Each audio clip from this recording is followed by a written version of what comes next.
Okay, podcast 2, Greeks, Romans, and Barbarians, and this is the busiest week probably of the semester. Um, we've got a pretty cool lineup. We've got a textbook reading that gets us to the Dark Ages. Now, the Dark Ages sets you up for understanding the background for the world of Homer, because Homer comes at the very end of this incredibly trying period in Greek history. So we had the collapse of the Mycenaean culture, and that's the culture that the Odyssey really is telling the story of. But the story was passed down in oral tradition through the Dark Ages, and then was retold magnificently by Homer as looking back, as a retrospective on where the Greeks came from. So the Odyssey is an exceptionally important story that gives us a really important look onto the quintessential aspects of what Greekness is all about. And you're going to learn much more from this kind of Greek sense of who the Greeks thought they were than you will from the textbook, because you're actually, reading through the culture of the Greek identity in the first degree.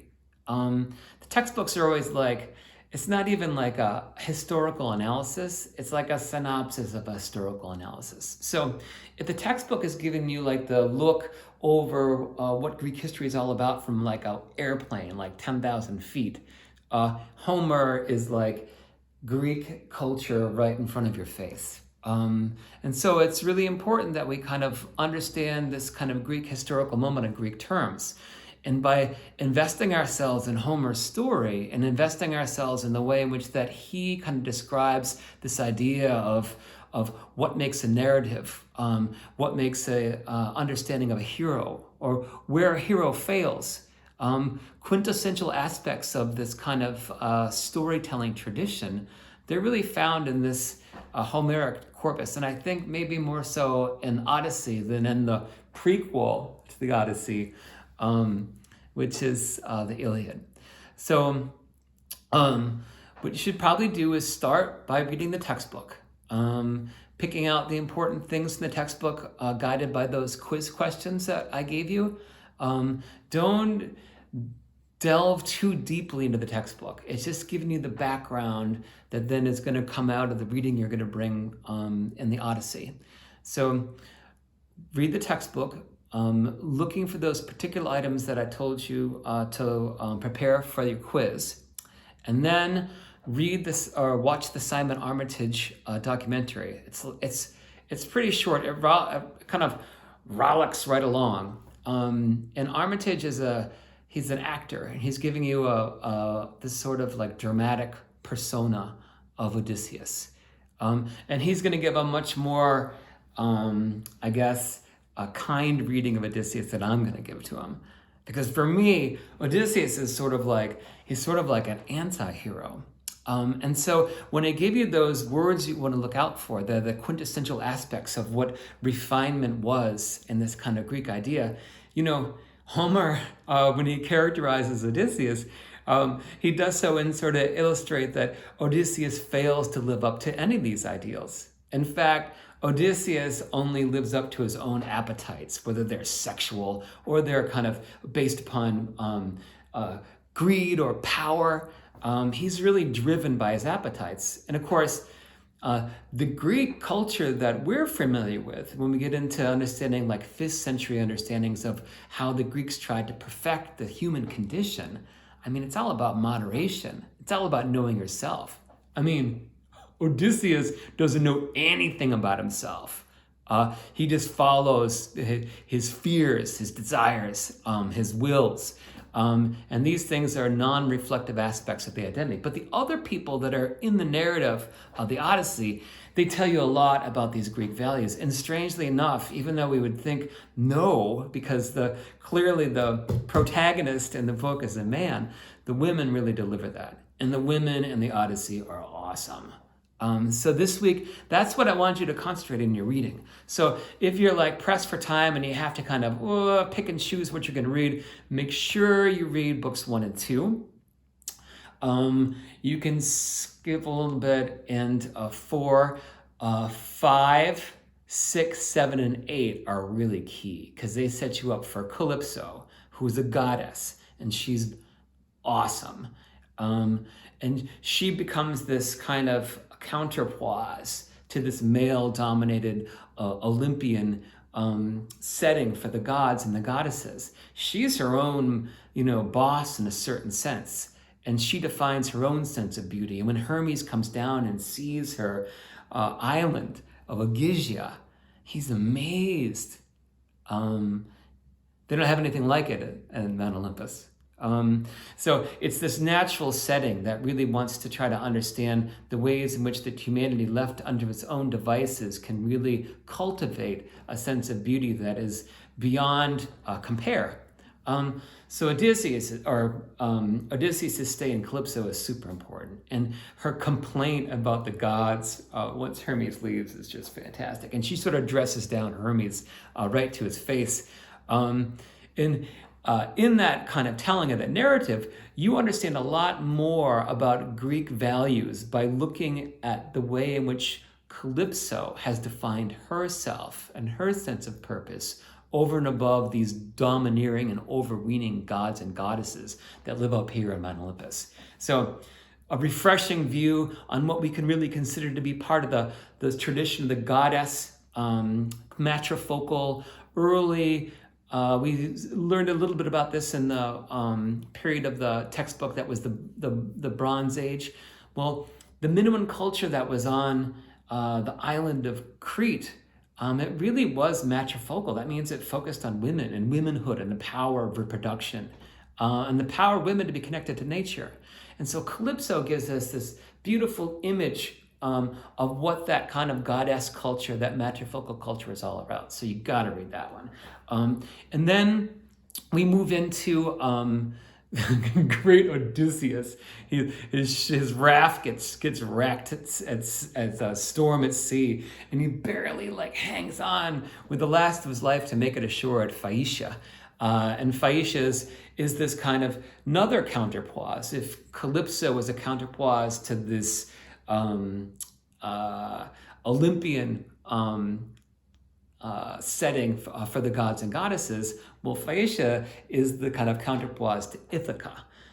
So Ithaca is where the story starts off from. That's where Odysseus is from, and that's where he's trying to return to. Well, sometimes he wants to. Sometimes he'd rather have sex with goddesses. But that's Odysseus. The narrative drives on Odysseus' homecoming, though. And that the Greek word for that is nostos. And so the place from which he came and which he wants to return is Ithaca. And that's the setting for the beginning of the story, where we meet Telemachus, Odysseus' son, and we meet Penelope. We meet the suitors that are bleeding Odysseus' household white by feasting and drinking and dancing well into the night. So Ithaca's a mess. I mean, all the male figures in Ithaca, they left, 20 years ago. 10 years, for 10 years they were fighting in Troy. And then in the return, that nostos, that homecoming, that was 10 years back. And talk about what a terrible leader Odysseus is. He doesn't have a single man left with him. They're all dead. And that understanding is really powerful, because here we have a generation of children that grew up without their fathers. And they were bereft of an essential aspect of the way in which we see this process of maturation happening. And so Ithaca, it's a mess. It's a disaster. And the counterpoise to that disastrous situation in Ithaca is Phaeacia, that has everything figured out. It's a society that has everything in order, that has flourishing aspects of the way in which it achieves its greatness. The Greek word for that is eudaimonia. And this idea of flourishing is really the essence behind what this movement towards the creation of, the great Greek political organization, the city-state, is all about. See, in the city-state, when you organize and you create a community of people that have common cause, all the parts work better. All the individuals achieve more than they ever could by themselves. And according to Aristotle, if a person didn't live in a polis, they're either less of a man, that is, they lived like an animal, or they were Superman. That means they didn't need the company of other peoples to find their flourishing. For human beings, though, we are meant to live in a polis in the company of others so we can reach a higher degree of flourishing. So Phaeacia, the place where Odysseus is going to be washed ashore, they've achieved this kind of sense. They're the archetypical proto-polis. They're the model for what the polis is going to be. They got all their shit figured out. So you really want to understand what's going on there in terms of the females, that really, they become like alter egos for what we see going on in Ithaca. So Nausicaa, who's the daughter of King Alcinous, she is like the counterpart to Telemachus. Telemachus is a disaster. I mean, he's impetuous. He throws down his scepter and starts crying. Like, the guy, he just wants his daddy. Nausicaa, she educates her daddy in a certain sense. When we first meet her, as she's trying to go out with her young maidens to go bathing and attract maybe a young suitor. So this corporate environment of Phaeacia, it just allows people to achieve a much greater sense of identity. And Nausicaa is like light years beyond Telemachus. And similarly, when we think about the mother of Nausicaa, Arete, she too has achieved a sense of wholeness, an ability to have composure. For all the praise that we give to Penelope, she's in a broken home and surrounded in a disastrous situation. Arete, which is, her name means excellence in Greek, and that's one of the words on our word list. She's achieved a composure, and she has the respect of her subjects, unlike Penelope, who has to live by her own craft and wit. The Greek word is dolos, means trickery, D-O-L-O-S. She and Odysseus, they're like crafty foxes. And if you want to find the animal spirit of Arete, you might think more like, the regal lion. It has all the confidence and everything to speak with a sense of power, with no worry for anyone challenging her, because why would they? She speaks the truth. And it's all part of a community in Phaeacia that's flourishing. And that's interesting because most of the story is told about these kind of anti-heroes like Odysseus, like Telemachus, like these people that are kind of inchoate. They haven't finally made it to a position where they can be like, yeah, that's the Greek ideal. In Phaeacia, they've made it to that place. And they have given to song, to story, to poetry. They even compete in sporting events, but it's not really their deal. They participate in that so they can reach a higher sense of physical identity, but it's not like they live for sports. And that's the ironic twist because, Odysseus does. And he outshines all of them in athletics, but he's more than a few steps back in terms of his development. You want to say about Odysseus, you could say that he's got a primitive sense of ego development. And you would say that maybe he's got a overdeveloped sense of narcissism. It's all about him 24/7. And that type of leader, we might have some experience in America in the last 4 years. So thinking about how Odysseus manifests himself, he's not quite the hero that we might have understood him to be. And I want you to think about this narrative as not preserving, Odysseus as a perfect hero. In fact, he's tragically flawed, but he still strives to overcome that. And the Greek word for that is agon, A-G-O-N, and that's also on our word list for this week. And that's the thing about this Greek ideal.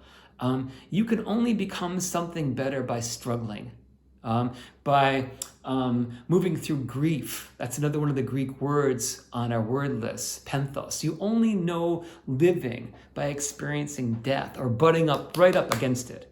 And you only know happiness through suffering. And you only know flourishing through striving, the struggle. And how different from an American sense of success, which is built on conveniences and finding a life where we don't have to struggle. In the Greek world, you struggled against yourself, you struggled with yourself, and you struggled within a kind of context that everyone together, by enduring suffering, they can come out on the other side raised to a kind of transformation of self. And that's another one of the Greek words on the word list for this week, more metamorphao. And it's a mouthful to say, and I kind of screwed it up a little bit, but it comes from metamorphosis, metamorphao. And what it means is transformation. And the idea for the Greeks is that as you grew and developed, is that you would transform and become something else, and that never stopped. For us, we want to achieve, I think, like a sense of an identity that, like, okay, in childhood I was raised correctly, and then I take these values and I applied them into the world as an adult.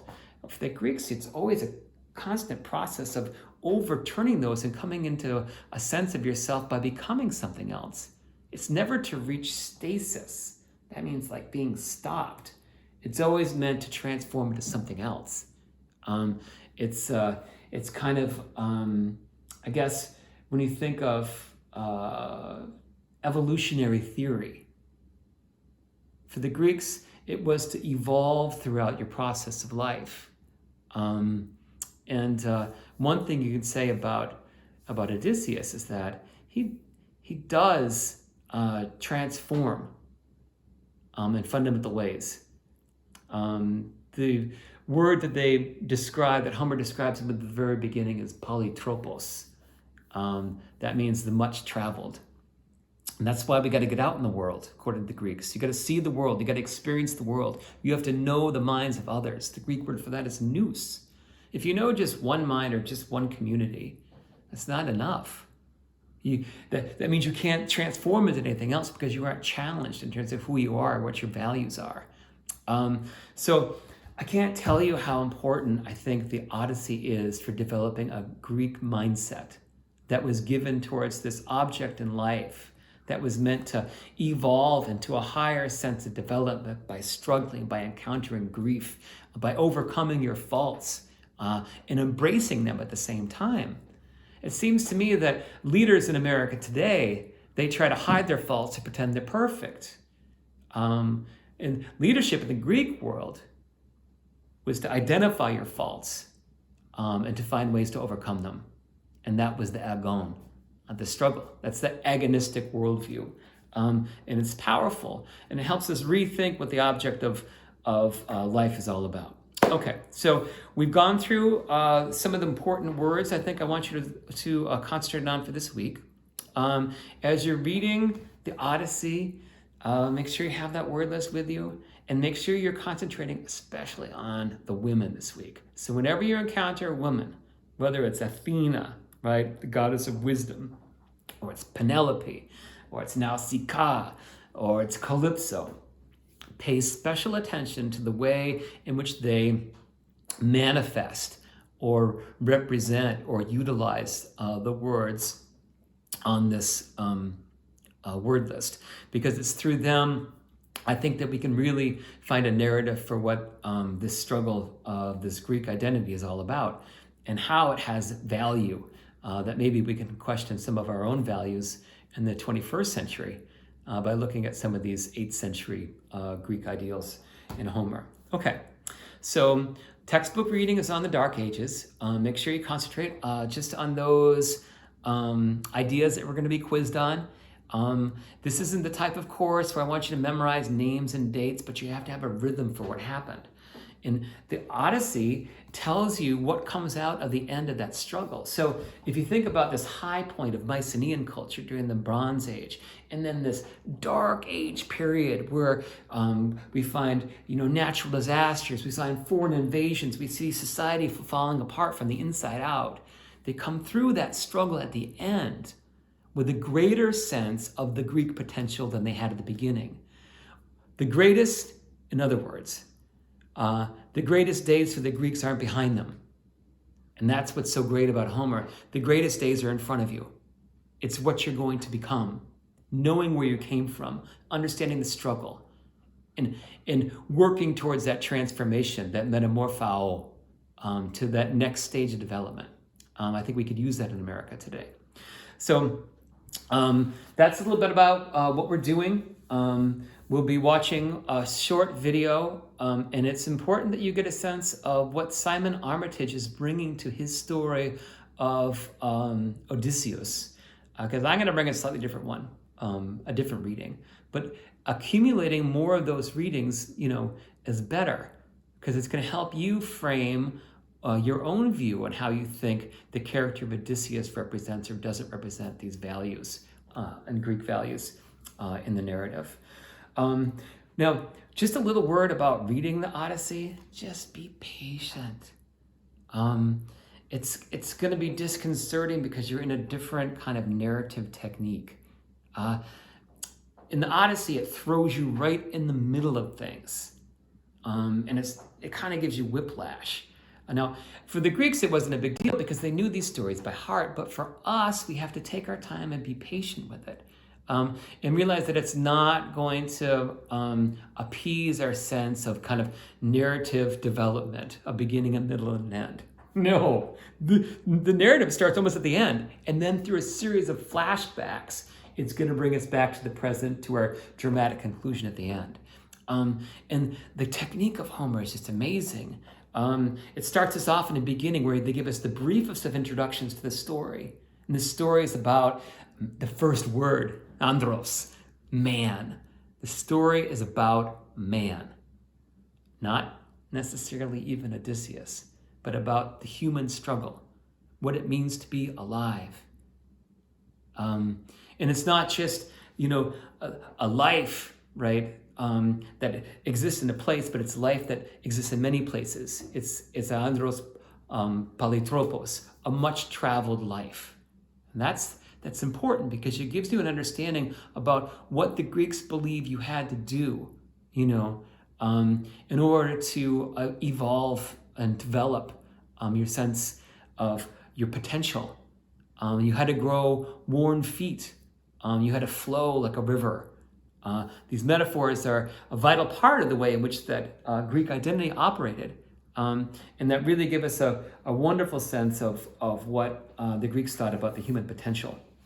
So I just got this super cool translation of the Odyssey, so I'm just going to read you a little bit of it. This is the first one done by a woman. And this is interesting because there's a good body of scholars out there that believe that the Homer, at least the authorial identity, the authorial persona of Homer is not fixed. That the Iliad was written by a man that called himself Homer or became known as Homer. And the Odyssey was written by a woman because it flips everything around. If the Iliad was about conquest, the Odyssey is about going home. Nostos, it's a homecoming. The women play central roles. The ecos, the home, is everything. So this translation is really interesting. So here it starts. Tell me about a complicated man, Muse. And a muse is the goddess of storytelling. There's all these muses that all have different concentrations. But they all inspire you to tell the story of truth and to tell it well and to tell it in a way that inspires others. It's like you've got the gift of imaginative verbiage that draw people into your story, spellbound. Okay, that's what the muse does. And this long epic, once you get into the rhythm, it calls you into that spellbound state. It's supposed to transform you, almost like Harry Potter casting a spell. You just have to allow yourself, to be captured by it. And the endless flow of this rhythmic verse is part of that casting of the spell. So I'll start again. Tell me about a complicated man. Muse, tell me how he wandered and was lost when he had wrecked the holy town of Troy, and where he went and who he met, the pain he suffered on the sea, and how he worked to save his life and bring his men back home. He failed. And for their own mistakes, they died. They ate the sun god's cattle, and the god kept them from home. Now, goddess, child of Zeus, tell the old story for our modern times. Find the beginning. All the other Greeks who had survived the brutal sack of Troy sailed safely home to their own wives, except this man alone. Calypso, a great goddess, had trapped him in her cave. She wanted him to be her husband. And when the year rolled round in which the gods described he should go home to Ithaca, his troubles still went on. The man was friendless. All the gods took pity.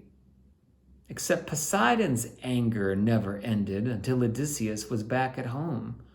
But now the distant Ethiopians who lived between the sunset and the dawn were worshiping the sea god with a feast and 100 cattle and 100 rams.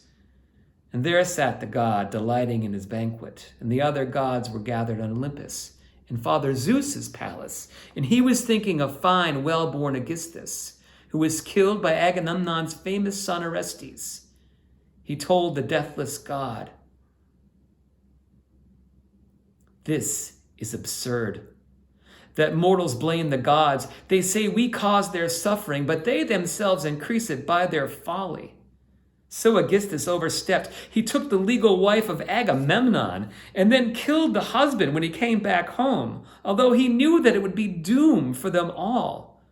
We gods had warned Aegisthus. We sent down preceptive Hermes, who flashed into sight and told him not to murder Agamemnon or court his wife.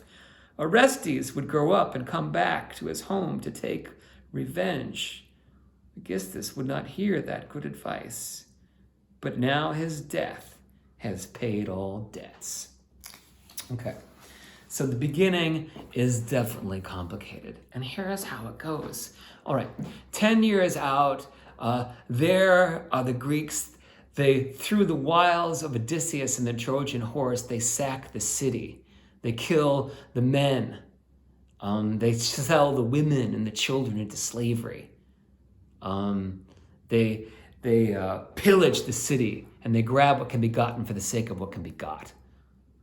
And they go back home, all except the men from Ithaca.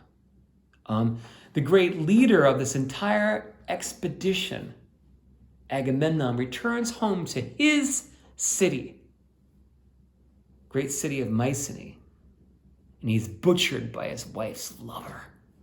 Oh my God. There unfolds the story that is going to be continued in other aspects of the Greek oral tradition. Other stories of what happens and befalls the fates of those who return from Troy. They're not good. And this is to separate the story that we're going to be telling about Odysseus. He suffers more coming back, but when he returns, he overcomes the threats that are awaiting him. His nostos is far different than the nostos of Agamemnon, who's cut down in cold blood. So here we have a story that opens up. It starts off where we have a plea to the muses. Oh, muse, right? Tell me the story of a man, much traveled man. And from there, we move to Mount Olympus. And then from Mount Olympus, we look down on Mycenae. And from Mycenae, we shoot back up to Mount Olympus. And we're getting a bird's eye look over the landscape of what's happening. And it really puts us in this understanding that we're talking about a global adventure. And when we talk about Greece, we're not talking about just Greece. We're talking about the Greek world. And the Greek world was connected. It was connected through the sea. It was connected through the islands. It was connected across land, but it was also connected to the heavens. And the Greek world tried to tie these kind of bits together.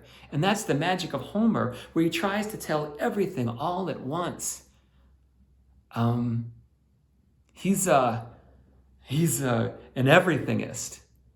And that is the Greek striving to overcome the limitations of a single narrative or a single perspective, but to be able to wend and weave your way through the complex world that we live in to find a thread that we can tease out that can help us understand our relationship to the world in a much better space.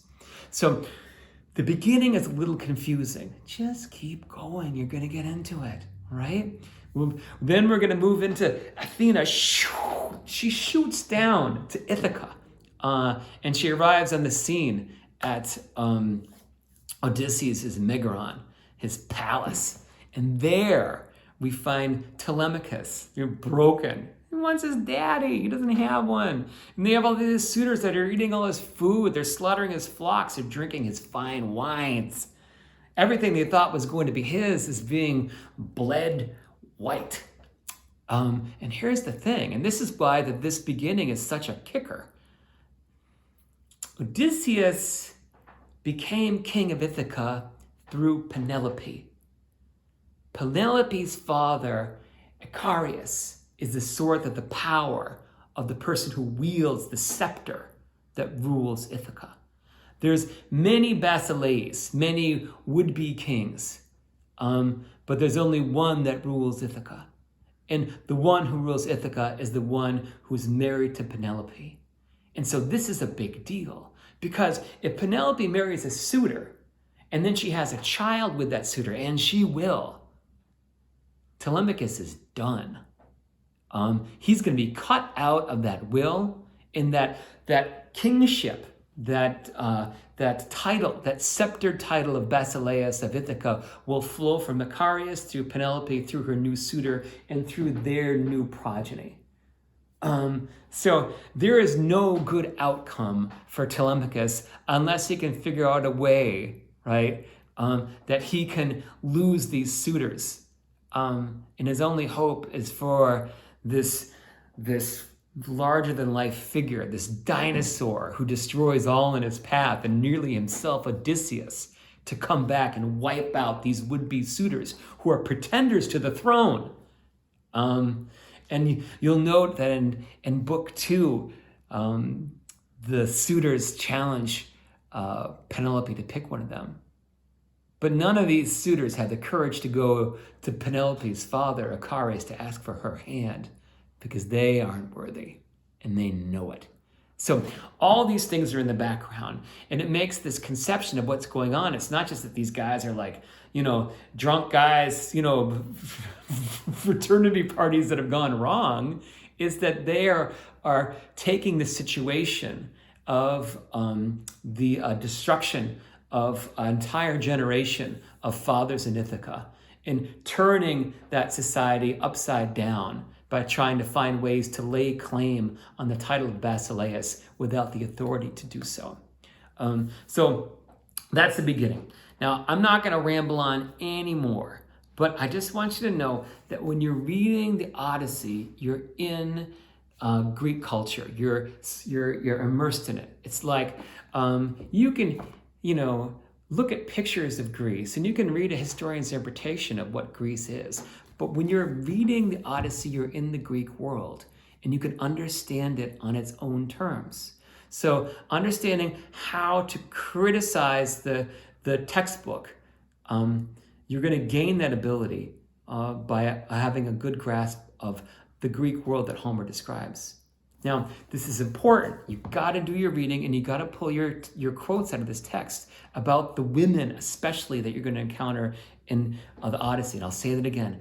You have to take note of the women, because when Western filmmakers produce the Odyssey, and we're going to watch it, it's terrible. It's terrible. When they produce the Odyssey in like this miniseries, it's got like American stars in it. It's just terrible. When they perform women in the Odyssey, it tells you a lot about American culture, because they kill the magic of the women, they kill their authority, they totally sexualize them, and it tells you a lot about the nature of what it means to be a woman in 20th and 21st century America. I mean, perhaps we're not as emancipated, we're not as fulfilling of feminine equality as we might think. Because when the camera, it stares at the female bodies. And this never happens in Homer. never look at any of their body parts, their breasts, their legs. Like this, it's such a voyeuristic medium, film, and it's really performing for an American sexualized appetite for the female form on the screen. There's a phenomenon we call it scopophilia. It's where we love to look at what the camera looks at. But when you participate in American style filmmaking that devours the female body and sexualizes them, you are doing that yourself in a sense that normalizes the process of the objectification of the female body. Gross. So this is going to be what we're working towards, so we can not only understand Greek culture on its terms, but so we can better understand the norms of how American culture operates by criticizing the way in which that media tries to re-represent the story in a way that satisfies our appetites. Okay, so that's it. I promise. The next podcast is going to be much shorter. But we really had to get you going this week. It's a longer week. It won't all be this week. Don't worry about it. Everything's going to be okay. If you have any questions, email me. We can do a Zoom meeting. We can call on the phone. Whatever you need to try and organize yourself or to think more critically about what's going on or how I can give you some tips on making it through, I'm at your disposal. So I'll talk to you soon. Enjoy this week's reading. Spend a little time and you're going to get over the hill. Okay? We'll get up the mountain. Cheers.